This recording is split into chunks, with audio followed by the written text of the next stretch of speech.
2023년 11월 19일 정한광성교회 주일 예배 시작하겠습니다. 사랑과 은혜가 풍성하신 아버지 하나님, 교회의 달력으로 마지막 주일인 추수 감사 주일을 허락해 주심에 감사드립니다. 믿음의 한 해 결산을 드리오니 오직 예수님의 은혜로만 감사하고 충만할 수 있는 하나님의 자녀가 되게 하옵소서. 우리의 기쁨의 원천이신 예수 그리스도의 이름으로 기원하옵나이다. 아멘. 사도신경으로 우리의 신앙을 고백하겠습니다. 나는 전능하신 아버지 하나님, 천지의 창조주를 믿습니다. 나는 그의 유일하신 아들, 우리 주 예수 그리스도를 믿습니다. 그는 성령으로 잉태되어 동정녀 마리아에게서 나시고 본디오 빌라도에게 고난을 받아 십자가에 못 박혀 죽으시고 장사된 지 사흘 만에 죽은 자 가운데서 다시 살아나셨으며 하늘에 오르시어 전능하신 아버지 하나님 우편에 앉아 계시다가 거기로부터 살아있는 자와 죽은 자를 심판하러 오십니다. 나는 성령을 믿으며 거룩한 공교회와 성도의 교제와 죄를 용서받는 것과 몸의 부활과 영생을 믿습니다. 아멘.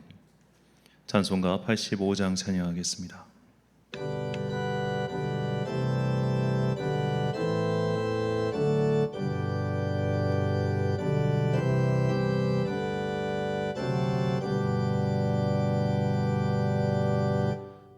고조를 생각만 해도 이렇게 좋거니 주 얼굴 배울 때야 얼마나 좋으랴. 만민의 구주 예수의 귀하신 이름이 천지에 있는 이름 중 비할 데 없도다. 자에게 하는 자에게 소망이 되시고 구하고 찾는 자에게 기쁨이 되신다. 예수의 넓은 사랑을 어찌 더 말하랴. 주 사랑받은 사람만 그 사랑 알도다. 사랑의 구주 예수여 내 기쁨 되시고 이제로부터 영원히 영광이 되소서.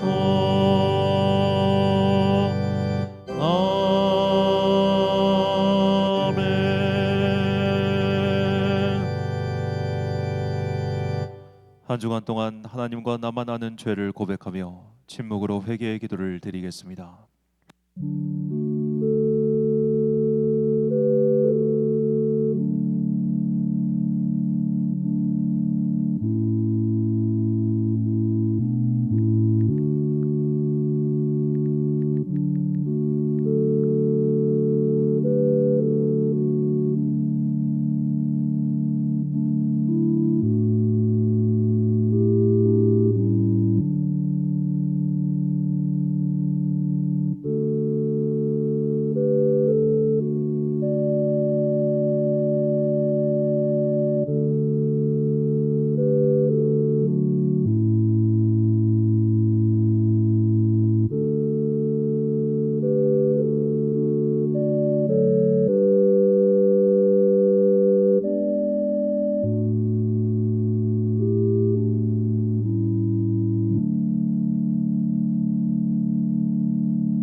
다 함께 공동 기도를 드리겠습니다. 사랑과 은혜가 풍성하신 아버지 하나님, 지난 1년 동안 우리를 지켜주시고 주님의 품 안에서 키워주시니 감사합니다. 주님께서는 우리를 항상 주목하시고 당신의 시선 안에 우리를 거두사 지켜주심을 믿습니다. 예배와 말씀을 통하여 오직 예수로, 오직 성령으로 충만한 성도가 되게 하옵소서. 그러나 우리는 한 해 동안 어려운 일이 생길 때마다, 괴로운 일이 생길 때마다, 납득하지 못할 일이 생길 때마다 주님을 원망하고 불평하였음을 고백합니다. 감사할 일이 많음에도 감사하지 못하고 살아왔던 우리의 과거를 회개하오니 주여 용서하여 주옵소서. 이제는 잃어버린 은혜와 감사를 회복시켜 주시고 주님 앞에 무릎 꿇고 성령님의 충만한 임재를 기도하는 성도가 되게 하옵소서. 이 나라에 성령님의 은혜의 바람을 불어넣어 주옵소서. 지금까지 주님께 받은 은혜가 넘치도록 풍성함에도 불구하고 아직도 불평하고 원망하고 남이 가진 것을 탐하는 악한 근성이 남아 있습니다. 우리나라 사람들이 받은 은혜에 감사하며 그 은혜를 흘려보낼 수 있는 주님의 민족, 주님의 나라가 되게 하옵소서. 이 세상에 드리워진 전쟁과 재해의 아문을 거두어 주옵소서. 아직도 끝나지 않은 러시아와 우크라이나 사이의 전쟁, 서로 합의점을 찾지 못한 채 증오의 말만 내뱉고 있는 이스라엘과 팔레스타인, 그리고 뜻밖의 재해로 인해 고통당하고 있는 나라들, 우리가 기도해야 할 나라들이 너무나 많습니다. 이들의 고통을 외면하지 않고 항상 가슴속에 무거운 숙제를 안고 있는 마음으로 항상 중보하는 주님의 자녀가 되게 하옵소서. 믿음의 한 해의 결사를 올려드리는 추수 감사 주일입니다. 우리가 드리는 믿음의 열매를 기쁘게 받아주시고 다시 시작될 믿음의 한 해 또한 아름다운 열매를 맺어 주님을 기쁘시게 하는 자녀가 되게 하옵소서. 이 시간 오직 주님만 영광 받으시고 우리에게는 넘치는 은혜와 축복의 시간이 되게 하옵소서. 이 모든 간구와 함께 주님의 은총과 자비를 구하며 주님께서 가르쳐 주신 기도를 드리오니 하늘에 계신 우리 아버지, 아버지의 이름을 거룩하게 하시며 아버지의 나라가 오게 하시며 아버지의 뜻이 하늘에서와 같이 땅에서도 이루어지게 하소서. 오늘 우리에게 일용할 양식을 주시고 우리가 우리에게 잘못한 사람을 용서하여 준 것 같이 우리 죄를 용서하여 주시고 우리를 시험에 빠지지 않게 하시고 악에서 구하소서. 나라와 권능과 영광이 영원히 아버지의 것입니다. 아멘.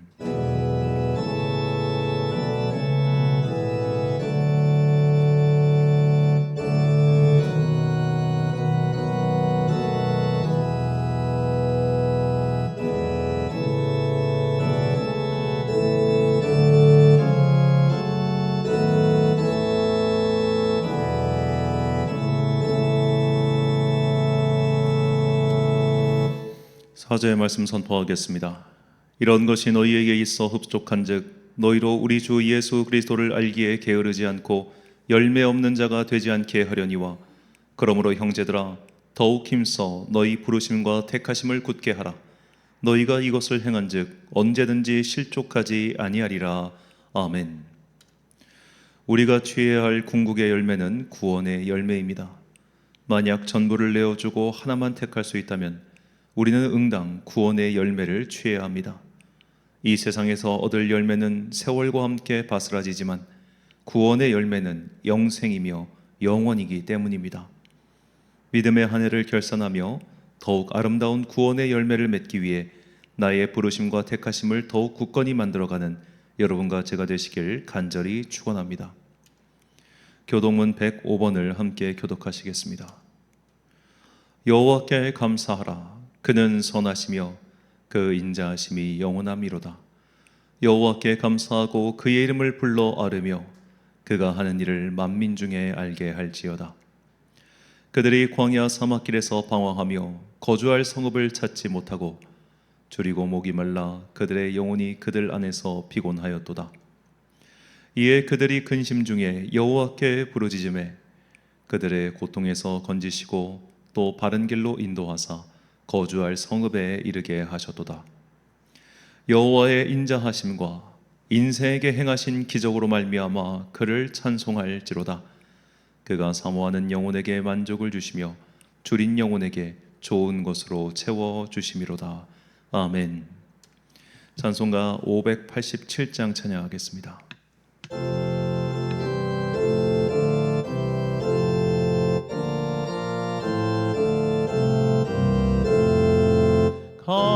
감사하는 성도여 주수 찬송 부르세. 추운 겨울 오기 전 염려 없게 거뒀네. 하나님이 우리에게 일용 양식 주시니 주의 전에 모여서 주수 찬송 부르세. 이 세상은 바치요 주는 씨를 뿌리네. 좋은 곡식 싹날 때 가라지도 나도다. 싹과 잎이 자라서 열매 맺게 되나니 우리들은 온전한 알곡되게 하소서. 니 오셔서 곡식 거둬드리고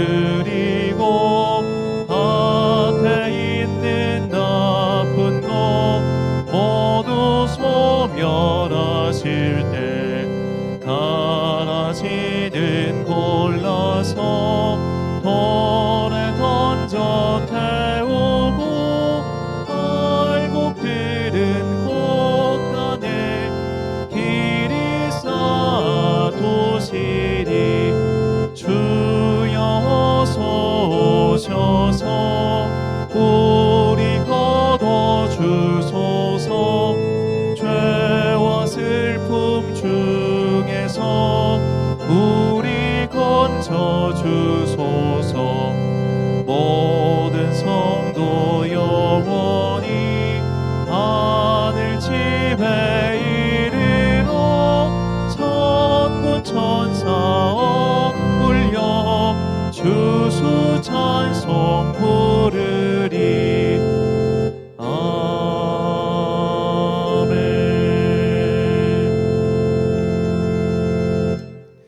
지난주 봉헌하신 분들입니다. 주정원금 김정학 지사님 가정에서 드리셨습니다. 추수감사원금 이한결 목사, 오영은 집사, 김주일 어린이, 김정원 권사님 그리고 드렸고요. 특별원금 백만기 목사, 성경과 건축헌금 오영은 집사님 드렸습니다. 1,000번제헌금 보시는 바와 같습니다. 2023년 다니엘 기도회 이제 내일 월요일까지 진행합니다. 벌써 이 다니엘 기도회 오늘로서 19번째 날입니다. 긴 시간 동안 이 다니엘 기도회 처음부터 끝까지 참여하신 모든 성도님들에게 더 큰 은혜가 있을 거라 확신합니다. 이제 내일로서 다니엘 기도회 이제 설교 행사는 끝이 나고 21일 화요일에는 간증의 밤이라고 하는 행사가 있습니다. 그 행사까지 관심이 있으신 분들은 유튜브 접속하셔서 하시기 바랍니다. 다음 주가 이제 교회의 달력으로 첫 해인 대림절 첫 번째 주일입니다. 네 번의 대림절이 지나고 성탄절이 있는 후 그리고 이제 송구영신 예배까지 해서 2023년에 모든 교회의 예배가 이제 마치게 됩니다. 사실 오늘로서 교회 달력은 마지막인데요. 이제 오늘을 보통 우리가 이제 추수감사주일 혹은 왕이신 그리스도 축일이라고 부릅니다. 교회 이제 교단에 따라서 그리고 교회에 따라서 이 두 가지 절기, 이제 왕이신 그리스도 축일은 무조건 대림절 전주가 정해져 있는 거고, 추수감사주일은 교회마다 조금씩 다르게 하긴 합니다. 어떤 교회는 11월 첫째 주에 하는 교회도 있고, 또 어떤 교회는 이제 우리 교단 같은 경우는 왕이신 그리스도 축일 전주를 추수감사주일로 하는데, 우리 교회는 그냥 한 해의 마지막을 함께 결산하는 게 맞겠다 싶어서 추수감사주일과 왕이신 그리스도 축일을 함께 지내고 있습니다. 성도님들 중에서 가끔 물어보는 분들 계세요.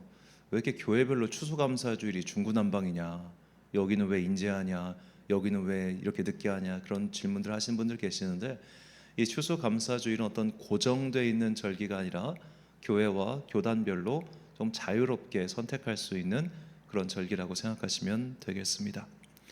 자, 이제 오늘이 벌써 한 해 마지막이니 이 한 해의 마지막에 결산을 주님께 아름답게 올려드리는 시간 되기를 소망합니다. 드린 예물 위하여 봉헌 기도드리겠습니다. 사랑과 은혜가 충만하신 아버지 하나님, 오늘 추수감사주일과 한 해의 마지막인 왕이신 그리스도 축일을 함께 드리게 하심에 감사드립니다. 지난 믿음의 한 해를 돌아봅니다. 지금까지 살아온 것도 또 살아갈 모든 순간도 다 주님의 은혜 덕분이라는 고백합니다. 우리는 이 한 해 동안 누군가보다는 많은 성과를 거두었을 수도 있습니다. 하지만 누군가보다는 비교도 할 수 없을 만큼 적은 성과를 거두었을 수도 있습니다. 내가 내 인생에서 거둔 이 성과를 비교하느라 내가 주님께 받은 은혜를 잊어버리는 어리석은 자들 되지 않게 하여 주옵소서. 저 사람은 왜 저렇게 많은 것을 누리고 있는지, 그에 반해 나는 왜 이것밖에 안 되는지, 그렇게 자신의 인생을 한탄하느라 시간을 낭비하는 어리석은 자들 되지 않게 하여 주옵소서. 무엇보다 나는 이미 주님께 받은 은혜가 많습니다. 내가 받은 은혜를 다시 한번 깨닫게 하시고 이 은혜에 감사함으로써 나의 영혼의 그릇이 넓어지고 그 안에 성령님의 생수의 강이 흘러넘치게 하여 주옵소서. 오직 성령 충만함으로 예수로만 만족하고 예수님께 받은 구원의 은혜로만 기뻐할 수 있는 주의 거룩한 자녀들 되게 하여 주옵소서. 이 구원의 감사와 기쁨을 담아 주님께 예물을 드립니다. 우리가 한 해의 결산과 같은 예물을 드리오니 주님 기뻐 받아 주시옵시고, 우리의 삶이 경제적으로 어려워졌을 때, 또한 이 세상의 삶을 살아가느라 참으로 권고해졌을 때 주께서 하늘에서 손을 뻗어서 우리를 건져 올리사 이 세상의 고통에서 우리를 구원하여 주옵소서. 이 모든 말씀 우리의 구원자이시오 우리의 왕이신 거룩하신 예수 그리스도의 이름으로 기도드립니다. 아멘.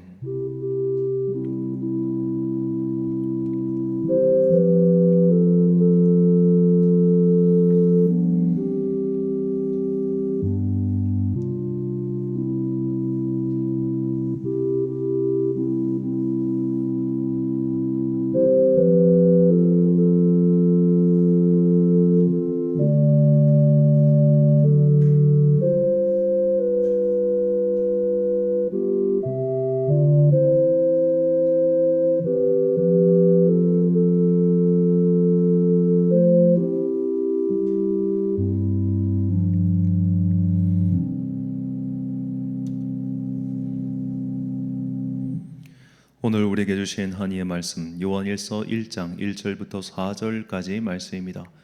신약성경 요한일서 1장 1절부터 4절까지의 말씀 이제 봉독하겠습니다. 하나님의 말씀 경청하십시오. 태초부터 있는 생명의 말씀에 관하여는 우리가 들은 바요 눈으로 본 바요 자세히 보고 우리의 손으로 만진 바라. 이 생명이 나타내신 바 된지라. 이 영원한 생명을 우리가 보았고 증언하여 너희에게 전하노니 이는 아버지와 함께 계시다가 우리에게 나타내신 바 된 이시니라. 우리가 보고 들은 바를 너희에게도 전함은 너희로 우리와 사귐이 있게 하려 함이니 우리의 사귐은 아버지와 그의 아들 예수 그리스도와 더불어 누림이라. 우리가 이것을 쓰면 우리의 기쁨이 충만하게 하려 함이라. 아멘. 오직 예수로 충만한 성도란 제목으로 하나님의 말씀 선포하겠습니다.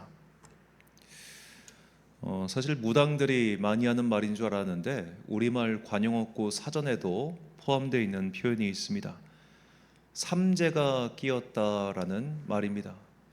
보통 이제 사주를 보시는 분들이 이 이제 12지 간지에 의거해서 이 사주를 보는데, 이 사주를 보면서 올해 삼재가 꼈어 이렇게 말하는 분들이 있죠. 이 무속에서 말하기를 이 9년 동안 별일이 없다가 이 3년에 걸쳐서 이게 3년이 연속될 수도 있고 막 여기 1년 차, 2년 차, 3년 차 이렇게 각각 나타날 수도 있는데 이걸 삼재라고 한다고 합니다. 뭐 들삼재가 1년차 때, 눌삼재가 2년차 때, 날삼재가 3년차 때 이렇게 해서 세 가지 재앙이다라고 말하기도 하고요. 천지, 천재, 하늘의 재앙, 지재, 땅의 재앙, 인재, 사람의 재앙 이 세 가지를 또 삼재라고 부르기도 합니다. 그러니까 삼재라는 말 자체가 굉장히 좀 다양하게 쓰이는 단어인 것 같아요. 그래서 이렇게 정말 어떤 해는 우리가 야 정말 너무너무 힘들다 싶은 그런 해가 있지 않습니까? 그래서 그런 해는 무당들이 삼재가 꼈으니까 부적을 써줄게 라고 얘기하던가, 삼재가 꼈으니까 구판을 좀 크게 벌여야겠다 뭐 이렇게 얘기해서 이 고객들의, 이 호갱들의 돈을 뜯어내는 거죠. 자, 우리가 이런 말을 쓰지는 않지만 사실 한 해 한 해를 살면서 그런 해가 있어요. 정말 너무너무 힘든 해, 정말 기억하고 싶지 않을 만큼 괴로운 한 해, 그런 한 해를 우리가 분명히 살 때가 있습니다. 저와 10년 넘게 참 오랫동안 교제하고 있는 믿음의 가정이 있습니다. 그래서 항상 서로 교류하며 이제 오랫동안 기도하고 있는데요. 올해 정말 이제 뭐 목사가 성도한테 건넬 말은 아닙니다만, 와, 저 집안에 진짜 오늘 올해 뭔가가 터졌구나 싶을 정도로 참 힘든 한 해를 사셨습니다. 자녀들은 원인 모를 병으로 아팠고 그래서 이 병원 저 병원 다녀보고 있지만 아직까지도 정확한 병명을 찾지 못해서 힘들어하고 있고요. 남편분의 사업은 올해 참 어려움을 겪고 있고, 또 부모님들은 연로하셔서 아프시고, 그런 이 주변에 너무 힘든 일들이 일어나는 거예요. 그래서 권사님이랑 계속해서 통화하고 기도하면서 야 진짜 이렇게 힘든 일이 왜 이렇게 연이어 터지는가라는 생각을 한 해 내내 했습니다. 자, 우리 믿는 사람들은 이렇게 정말 짧은 단기적 고통이 아니라 한 해 내내 그리고 더 긴 세월 동안 고통이 연이어서 그치지 않고 계속해서 발생하면 머릿속에 온갖 생각들이 더 듭니다. 우리가 예수를 믿는다고 하는 것이 잘 먹고 잘 살고 평안하기 위해서 믿는 것은 아니지요. 분명히 우리가 그것을 머리로는 알고 있지만 성경에 나온 여러 가지 복의 이야기를 듣고 읽을 때마다 내 마음속에 이런 의문이 생깁니다. 나는 그래도 예수를 잘 믿는 사람인데, 그래도 나는 저 사람보다는, 저 믿지 않는 사람보다는 잘 믿고 있음이 분명한데 왜 믿지 않는 사람들은 저렇게 잘 살고 믿는 나는 이렇게 고통 속에서 살아야 하는가란 말이죠. 그럴 때마다 이 신명기의 말씀이 우리를 오히려 더 의문 속에 빠뜨립니다. 신명기 28장 12절부터 14절까지 말씀.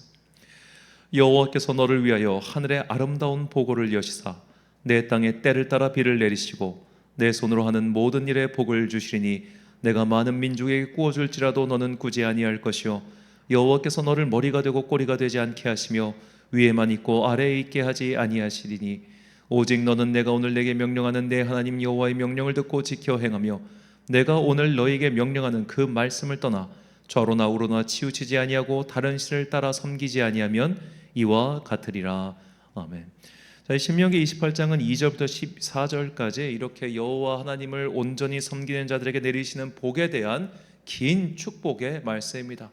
너무나 유명한 말씀들이 많죠. 꼬리가 되지 않고 머리가 될 것이다부터 시작해서 들어와도 복을 받고 나가도 복을 받고 정말로 그야말로 복 덩어리가 돼서 그의 삶이 온전해지고 평안해지고 부유해지는 말씀과 축복의 선언이 이 28장 안에 가득합니다. 그런데 이런 말씀 들을 때마다 저 믿지 않는 사람들보다는 그래도 내가 나을 텐데, 저 이방인과 같은 자들보다는 그래도 내가 나을 텐데 왜 나에게는 이런 복이 오지 않는가라는 의문을 품게 되지요. 이런 의문은 우리만이 아니라 바벨론의 포로로 끌려간 이스라엘 민족들도 같이 하고 있었습니다. 우리가 이제 열왕기 상하 그리고 역대기를 보면 빈말로도 이스라엘 민족이 하나님께 충성스러운 좌로나 우로나 치우치지 아니했던 백성이다라고 말하기가 어렵죠. 그들은 저 북쪽에 있는 단 지파 같은 경우는 예루살렘까지 내려오기가 어려우니 아예 단에다가 신상을 따로 세웠죠. 그리고 북이스라엘과 남유다가 갈라지자 북이스라엘 다스리던 여로보암은 백성들의 마음이 예루살렘으로 가서 예배를 드리기 시작하면 계속 드리면 다윗 왕가로 다시 들어갈까봐 아예 베델에다가 금송아지 신상을 세우고 너희는 이제부터 베델에서 제사를 드려라, 그렇게 말을 합니다. 그렇게 100년의 세월이 지나가니까 나중에 훗날 예후처럼 여호와께 열심히 있던 왕들조차도 이것이 왜 문제인지를 인지를 하지 못했던 거예요. 이미 그렇게 익숙해져 버렸으니까. 자, 그렇게 하나님을 떠나서 바알과 아세라 및 가나안의 기타 종교들을 섬기며 심지어 자식들을 번제로 바치는 그런 악한 왕 므낫세와 같은 자들도 있었습니다. 그러니 망하는 게 당연했겠죠. 하지만 그래도 이스라엘 민족에게는 이런 생각이 있었습니다. 우리가 그래, 잘못했어, 큰 잘못을 저질렀어. 하지만 하나님을 믿지 않는 저 아시리아, 아수르와 같은 나라들, 바벨론과 같은 나라들, 페르시아와 같은 나라들, 그리고 나중에 헬라와 같은 나라들, 걔네들보다야 우리가 훨씬 낫지 않느냐, 이런 생각 말이죠. 이런 생각은 나중에 이제 알렉산더의 헬라 제국이 등장하면서 더욱 고착화되었습니다. 이제 에스라와 느헤미야가 이제 제2성전을 이제 성전 체계를 완공하고, 그리고 온전한 절기에 따른 제사를 드리면서 이제 이스라엘 사람들 안에 이제 소위 이제 바리새인과 같은 철저하게 율법을 지키는 사람들이 점점 늘어나기 시작했어요. 우리가 한번 망했던 것은 하나님의 말씀을 제대로 순종하지 않아서다. 그러니까 우리가 철저하게 이걸 지켜야 된다. 그래서 특히 그들은 안식일 율법에 정말 집착하다시피 했습니다. 그러니까 실제로 이런 사례가 있는데요. 그러니까 이스라엘과 이 헬라 제국 사이에 전쟁이 일어났을 때 이 헬라 제국 사람들이 이 유대인들은 안식일에는 아무것도 하지 않는다는 것을 알고서 안식일에 그들을 쳐들어가서 몽땅 다 학살을 해버립니다. 그럼 그때 유대인들은 뭐라고 있었냐? 안식일에는 아무 일도 하지 말라는 하나님의 말씀을 지키기 위해 그냥 칼에 맞아 죽었어요. 자, 그런 이후에 이제 랍비들이 안식일에 자신의 생명을 지키기 위한 행위는 인정이 된다라는 어떤 추가적인 해석을 내놓기 전까지 그들은 그 정도로 안식일을 지켰습니다. 죽더라도 이건 지켜야 된다. 이게 얼마나, 누군가는 야 이거 미친놈들 아니야 그렇게 말할 수도 있겠지만, 광신 아니냐 이렇게 말할 수도 있겠지만, 그 정도로 그들에게는 안식일을 철저하게 지키고자 하는 열정이 있었던 거예요. 그런데도 이방 세력에 의해서 망했습니다. 그런데도 외세는 그들을 계속해서 괴롭혔고 그들은 괴로움을 당해야 됐습니다. 자, 그러다 보니까 오늘날 우리와 같은 의문이 생기겠죠. 최선을 다해서 하나님을 섬겼음에도 불구하고, 그래 과거에는 우리가 좀 우상도 섬기고 그렇다 치자. 근데 지금은 다르지 않느냐. 그래서 자꾸 머릿속에서 의문이 생기는 거예요. 왜 하나님을 믿는 우리는 이런 괴로움을 겪어야 하는가? 하나님께서 분명히 복을 주시겠다고 하셨는데 왜 우리에겐 복이 오지 않고 평안이 오지 않고 이렇게 고통만 가득한 것인가? 자, 그런 의문을 가진 사람들에게 예레미야 선지자와 그리고 히브리서 기자는 이렇게 설명합니다. 예레미야가 3장 33절 그리고 히브리서 12장 6절부터 8절까지 말씀입니다. 주께서 인생으로 고생하게 하시며 근심하게 하심은 본심이 아니시로다. 주께서 그 사랑하는 자를 징계하시고 그가 받아들이시는 아들마다 채찍질 하심이라 하였으니 너희가 참음은 징계를 받기 위함이라. 하나님이 아들과 같이 너희를 대우하시나니 어찌 아버지가 징계하지 않는 아들이 있으리요? 징계는 다 받는 것이거늘 너희에게 없으면 사생자요 친아들이 아니니라. 아멘. 믿는 자라고 해서 인생에 고난이 없는 것 당연히 아니죠. 아니 오히려 주님께서는 우리를 더욱 정금같이 연단하시기 위해 믿지 않는 자들보다 더 많은 고난을 주시기도 합니다. 우리가 다니엘 기도회와 같은 그 여러 가지 행사를 통해서, 간증자들을 통해서 은혜를 받는 이유가 무엇입니까? 하나님을 믿기 전에 그들이 고생했다가 하나님을 믿고 나서 인생이 풀린 이야기도 물론 은혜가 되고 감동이 되지만, 더 제가 지금까지 사실 가장 많은 은혜를 받았던 그 설교는 옛날에 김관성 목사님 설교인데, 그분이 그런 말씀을 하셨어요. 여러분 변하지 않습니다. 여러분 부름받은 그 자리에서 그냥 죽으십시오. 우리가 믿음 생활 잘하면 내 삶이 바뀔 것 같아요. 믿음 생활 열심히 하면은 가난했던 내 삶이 부유해질 것 같아요. 믿음 생활 열심히 하면 건강하지 못했던 내 삶이 건강해질 것 같아요. 그런데 실제로 우리가 많은 기도의 제목들 올라오는 것들, 그리고 간증의 제목들 들어보면 예수를 믿고 있음에도 불구하고 온갖 불행을 당한 사람들이 훨씬 많다는 것을 알 수 있습니다. 그리고 그들이 그런 고난 가운데서 왜 나에게 고난을 주셨는가, 이 하나님과의 그 끌어당기는 그 깊은 씨름에서 얻은 깨달음, 그 깨달음이 우리에게 은혜가 되지 않나요? 작년에 다니엘 기도에서 그 신앙생활 열심히 하시다가 다리가 이렇게 잘리시고, 그리고 이제 지금은 체육 선생님이 골프 선수로 활동하시는 그 한 집사님의 간증을 우리가 들은 적이 있었죠. 얼마나 괴로웠겠습니까? 그러니까 오죽하면 그분이 병상에서 이런 기도를 드렸다잖아요. 하나님, 하루에 1mm씩만 나의 잘려있는 다리가 자라게 해주세요. 하나님께서 이거 해주실 수 있잖아요. 옆에서 보면은 무슨 미친 소리냐, 정신이 나갔구나라고 하겠지만 우리가 그 간절한 기도를 드리는 마음을 이해할 수 있지 않겠습니까? 우리는 하나님께 그렇게 간구합니다. 인생의 어려움, 고난이 닥칠 때마다 주님 제발 이걸 해결해 주세요. 그리고 마음속에서 주님, 내가 열심히 주님을 섬겼는데 왜 이런 일들이 일어나나요?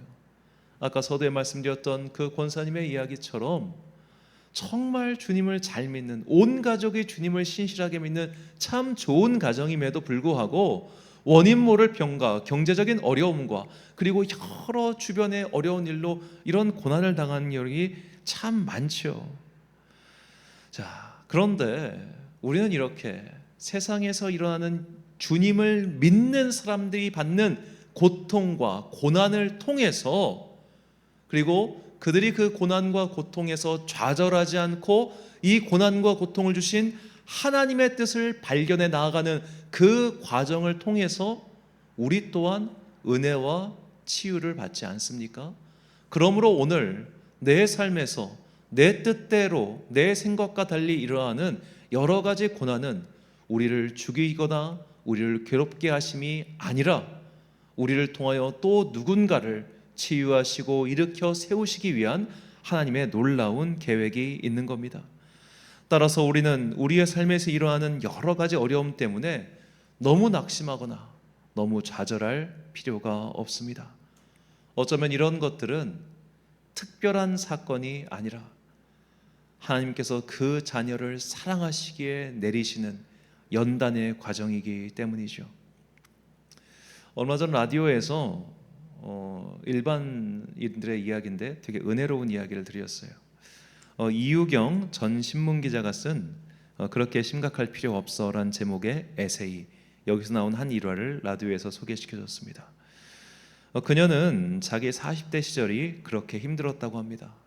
이 40대 중년이 위아래 끼어서 참 힘든 시기죠.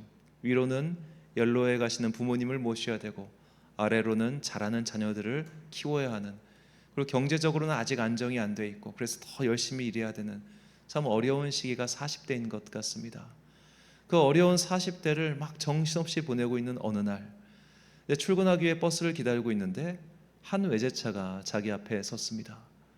그리고 그 외제차의 창문이 쓱 내려가면서 이 이유경 이 작가는 너무 추워가지고 그 완전 몸을 똥돌 말고 있는데 되게 그 차 안에서 히터를 틀어놓고 얇은 캐시미어를 딱 입은 자기 고등학교 동창의 얼굴이 나오더래요. 그 동창이 야 반갑다, 너 이 동네 살아? 나 여기 이사 왔어, 다음에 보자 하고 가는 거예요. 그 같은 동네지만 그 친구분이 사는 곳은 굉장히 비싼 부유한 빌라촌이었고 자기는 그에 반해 아직도 이제 전세 혹은 월세 살고 있는 자기 신세가 대비되었습니다. 그 친구가 가고 나서 정말 한창을 멍하니 버스 정류장에 서 있었다고 합니다. 나는 지금 뭐 하는 거지? 내 인생은 왜 이러지? 쟤는 분명히 고등학교 때 나보다 공부도 못했고 그렇다고 해서 나보다 특별히 예쁜 것도 아닌데 왜 저 친구의 인생과 내 인생은 이렇게 차이가 나는 걸까? 그는 말하길 만약 자기가 정신없이 바쁘지 않았다면 그 우울한 생각 때문에 굉장히 더 힘들었을 거라고 그렇게 인생을 회고했습니다. 하지만 저자는 세월이 조금 더 흘러보니 이젠 자기가 50대가 넘어가고 중반에 접어들다 보니까 그 한때의 시간도 다 지나가더라는 거죠. 그때 내가 부러워했던 그 인생들도 세월이 지나보니 별것 없었고, 이렇게 힘들어봤던 내 인생도 세월이 지나보니 그 또한 다 지나가는 것이었다라는 것을 이 에세이집에서 썼다고 합니다. 그 짧은 에피소드를 들으면서 라디오에서 되게 손뼉을 쳤어요. 그래, 맞아, 이것이 진리구나라는 생각이죠. 누가 우스갯소리로 그런 말 하더군요. 인생 꼬아봤자 꽈배기밖에 더 되냐? 우리네 인생이 꼬였다고 생각하는 때가 있습니다. 정말로 꼬인 한 해를 보낼 수도 있습니다. 그런데 아무리 꼬아봤자 어찌 보면 이 또한 지나가는 일일 수 있다는 거예요. 우리가 인생을 사는 동안 항상 행복한 삶, 항상 행복한 인생, 항상 행복한 가정, 그런 것 없습니다. 그런 거는 거의 절대로 존재하지 않을 겁니다. 그건 신기루 같은 것이죠. 아무리 꼬아서 생각해도 인생은 어쩌면 서로가 서로를 아무리 비교해도 어쩔 도리가 없는 제자리 걸음일 수도 있습니다. 그래서 우리가 허망한 것들, 재산, 건강, 성공, 기타 등등을 쫓아봤자 우리 마음속에 영원한 안식과 평화는 없는 것이죠. 그렇다면 우리는 인생에서 무엇을 찾아야 할까요? 사도 요한은 이 질문에 대해 오늘 이렇게 대답합니다. 본문 3절과 4절 말씀입니다. 우리가 보고 들은 바를 너희에게도 전함은 너희로 우리와 사귐이 있게 하려 함이니 우리의 사귐은 아버지와 그의 아들 예수 그리스도와 더불어 누림이라. 우리가 이것을 쓰면 우리의 기쁨이 충만하게 하려 함이라. 아멘. 우리의 기쁨이 충만해질 수 있는 것은 많은 돈과 건강과 기타 등등 필요한 것들이 다 충만히 채워져 있기 때문이 아니지요. 우리는 그런 것들, 세상의 모든 조건들, 왜 저 사람은 저걸 힘들어하지? 왜 저 사람은 저걸 어려워하지? 할 만큼 모든 것이 갖추어져 있는 것처럼 보여도 실상은 괴로워하는 사람들의 이야기를 얼마든지 들을 수 있습니다. 불과 한 12년 전, 한 20년 전에 제가 읽었던 기사가 있는데 미국에서 정신병자가 가장 많은 곳이 미국에 있는 가장 부촌 베버리 힐즈라는 거예요. 거기에 사는 사람들이 가장 우울증을 많이 앓고 그 약도 많이 먹는다고 합니다. 자, 이것이 그냥 옛날에는 그래 뭐 부유한 사람들이 오히려 더 그럴 수도 있겠구나 그렇게만 생각하고 넘어갔다가 요즘 특히 이제 다니엘 기도회 때 나오는 중보기도 제목들을 들으면서 문득 그런 생각이 들었어요. 사실 이제 다니엘 기도회를 진행하는 오륜 교회가 서울에서 가장 비싼 그 강남 쪽에 있지 않습니까? 대티종이나 압구정동은 아니지만 그 옆에 있는 동에 있는데, 거기에 다니는 성도들 중에 어쩌면 이 지방에 사는 우리가 알 수 없을 만큼 큰 부를 이룬 사람들이 많음에도 불구하고 그들 안에는 불안과 염려와 그리고 기타 등등 알 수 없는 여러 가지 우울증을 앓고 있는 사람들이 많겠구나라는 생각이 들었어요. 그러니까 계속해서 그런 기도 제목을 던지시는 거겠죠. 그분들이 만나는 성도가 그런 분들이 많으니까. 자, 수십억짜리 아파트에 살면서 많은 재산을 가지고 있으면서 그리고 자녀들도 성공하고 잘 됐음에도 불구하고 자기 인생에 기쁨이 없고 우울하다는 성도 저도 뵌 적이 있습니다. 다 살펴보면 우리 같은 평범한 사람들이 볼 때는 참 다 가진 것 같은데 그런데도 힘들어하는 인생들 분명히 있죠. 인생 꼬아봤자 별거 없습니다. 하나님이 없는 인생, 예수님이 없는 인생, 그거 부러워할 거 없더라고요.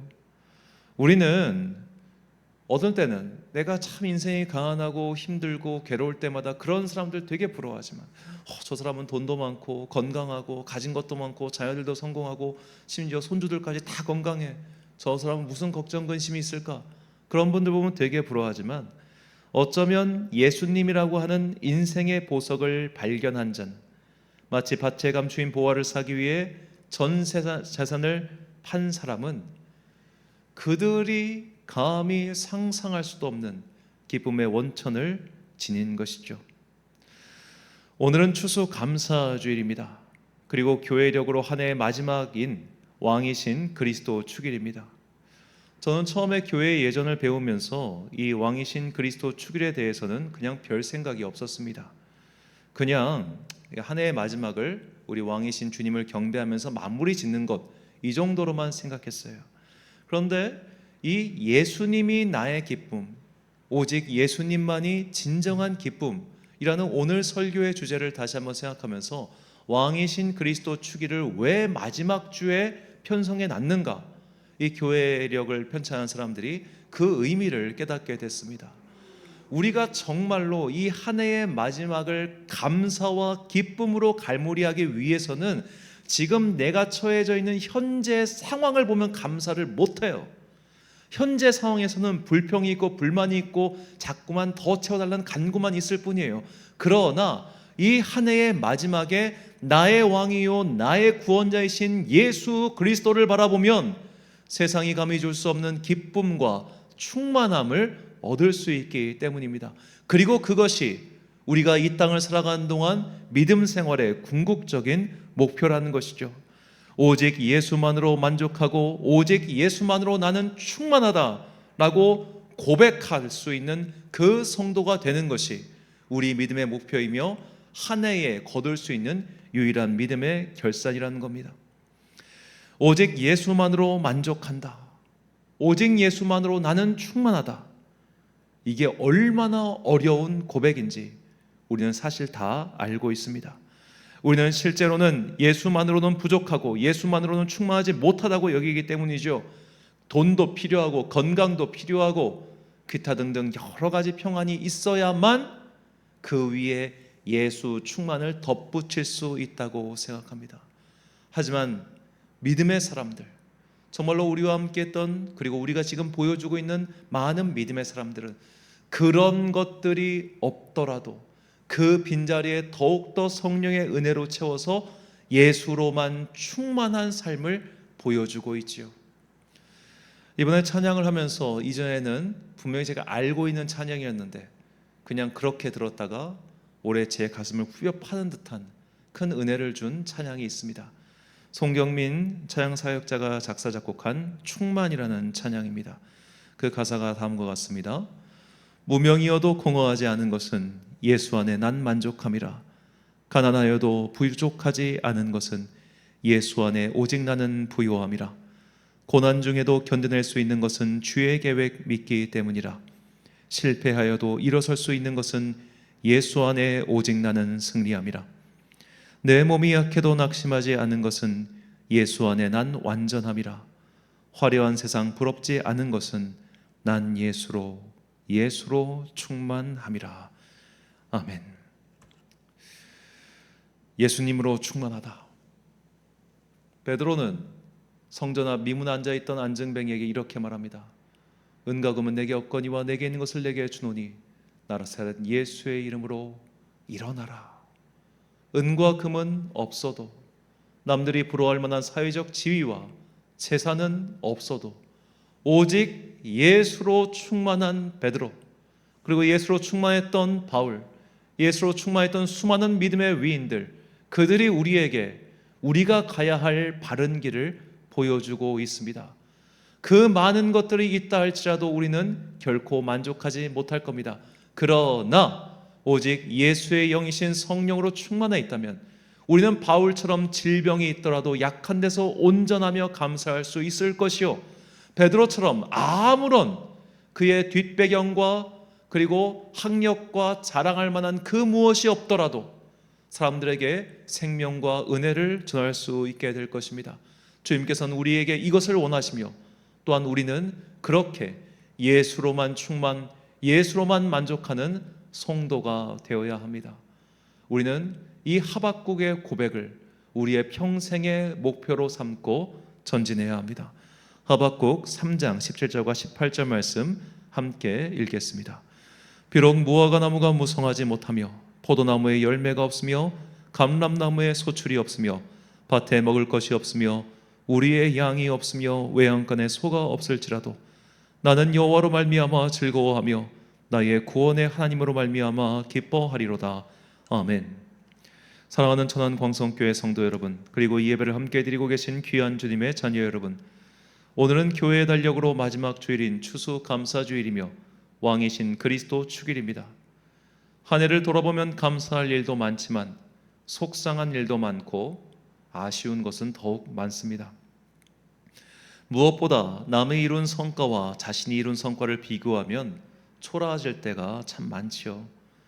저런 사람도 잘 사는데, 저런 사람도 평안한데, 저런 사람도 행복해 보이는데 나는 왜 이럴까란 괴로운 생각이 들 때가 분명히 있습니다. 하지만 그렇게 심각해지지 맙시다. 세상의 평안과 만족은 결국 한때의 신기루에 불과하기 때문입니다. 이제 우리 모두 예수님께서 주시는 구원의 기쁨, 예비된 천국으로 그 기쁨이 충만해지기를 간절히 소망합니다. 이 기쁨을 나의 삶에서 실제로 누리기 위해서는 성령님의 충만한 임재가 필요합니다. 성령님께서 아시고 예수를 주라, 성령님이 아니고는 우리가 예수님을 주라 고백할 수 없으며, 성령님이 아니고는 이 세상 너머에 하나님 나라가 있다는 것을 믿을 수 없습니다. 이제 다음 주부터 예수님의 다시 오심을 기다리는 대림절 첫째 주일이며 교회의 달력으로 새해가 시작됩니다. 이 믿음의 새해는 건강 충만, 재물 충만이 아니라 성령 충만, 예수 충만을 기도합시다. 이제 함께 부를 찬양의 가사처럼 난 예수로 충만해라고 담대히 고백할 수 있는 주님의 자녀가 되시기를 예수님의 이름으로 간절히 축원합니다. 우리 함께 이 충만이란 찬양 부르신 후에 기도하겠습니다.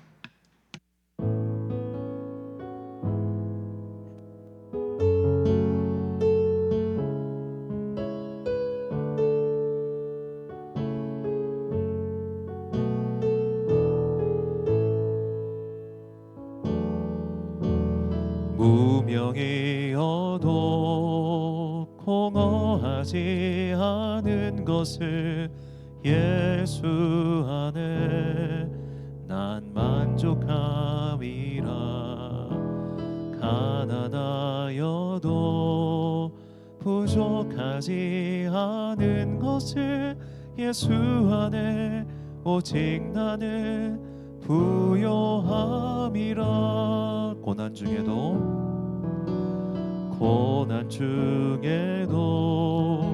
견뎌낼 수 있는 것을 주의 계획 믿기 때문이라.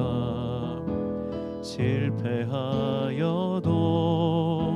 일어설 수 있는 것을 예수 안에 오직 나는 승리함이라. 난 예수로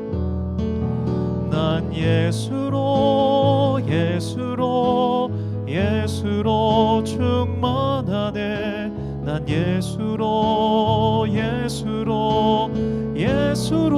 충만하네. 난 예수로 충만하네. 영원한 왕 내 안에 살아계시네. 내 몸이 약해도 낙심하지 않는 것을 예수 안에 난 완전함이라. 화려한 세상 부럽지 않은 것을 난 예수로 충만함이라. 난 예수로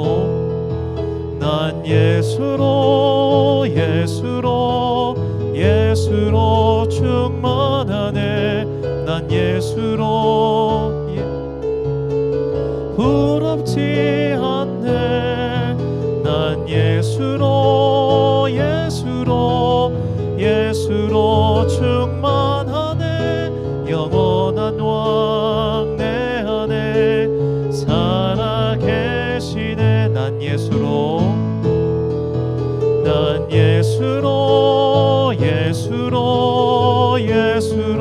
충만하네. 세상 모든 풍파도 두렵지 않네. 난 예수로 충만하네. 영원한 왕 내 안에 살아계시네. 난 예수로 충만해. 난 예수로 충만하네. 세상 모든 풍파도 두렵지 않네. 난 예수로 충만하네. 영원한 왕 내 안에 살아계시네. 아멘. 기도하겠습니다. 사랑과 은혜가 충만하신 아버지 하나님, 우리가 정말 오직 예수만으로 만족해하며 예수만으로 충만하며 예수만으로 기뻐할 수 있는 그런 주의 자녀 되게 하여 주옵소서.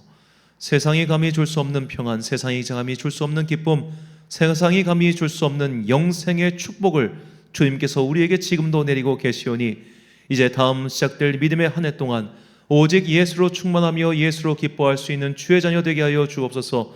이를 위하여 날마다 성령의 충만의 은혜를 구하며 성령께서 주시는 지혜와 영적 깨달음으로 말미암아 이 세상의 모든 것들은 결국 사라질 것들이며 우리에게는 영원한 천국만이 있다는 것을 기억하고 이제 앞으로 영원히 오직 예수만으로 기뻐하며 예수만으로 만족한 주의 거룩한 자녀들 되게 하여 주옵소서. 이 모든 말씀 우리를 사랑하시고 우리와 함께 하시는 거룩하신 예수 그리스도의 이름으로 기도드립니다. 아멘. 찬송가 94장 찬양하겠습니다.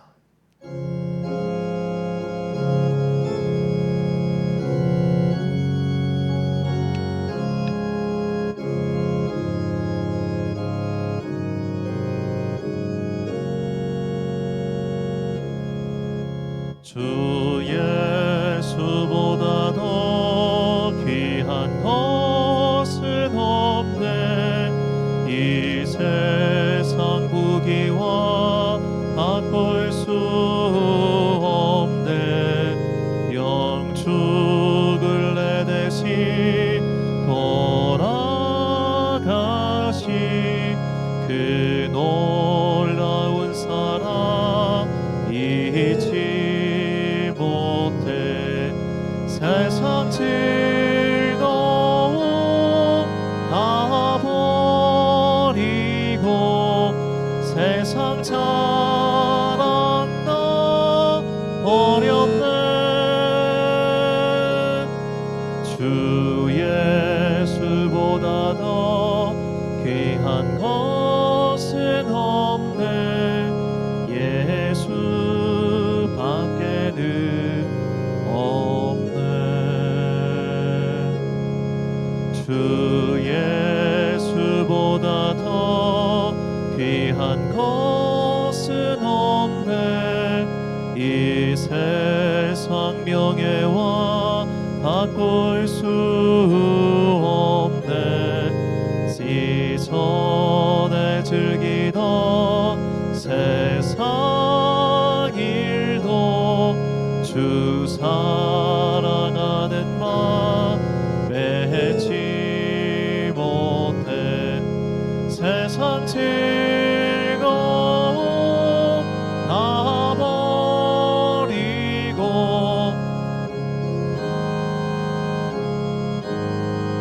어렵네. 주 예수보다 더 귀한 것은 없네. 예수 밖에는 없네. 주 예수보다 더 귀한 것은 없네. 이 세상 행복과 바꿀 수 없네. 유혹과 핍박이 몰려와도 주 섬기는 데만 변치 않아. 세상 즐거움 다 버리고 세상 자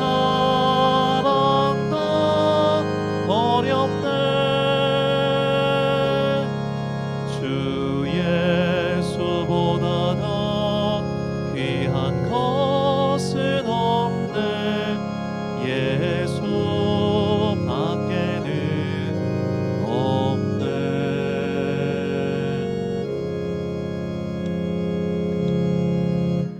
파소의 말씀 선포하겠습니다. 우리의 왕이시며 우리에게 비교할 수 없는 기쁨을 충만히 주시는 예수님을 찬양합시다. 그리고 내 믿음의 목표를 오직 예수로 만족하고 예수로 충만해지는 것으로 삼읍시다. 세상을 살면서 자꾸만 우리의 눈을 돌리게 만드는 그런 유혹의 거리들에 속지 마시고 오직 예수로만 충만한 삶을 살아가는 여러분과 제가 되시길 주님의 이름으로 축원합니다. 축도로 예배를 마치겠습니다.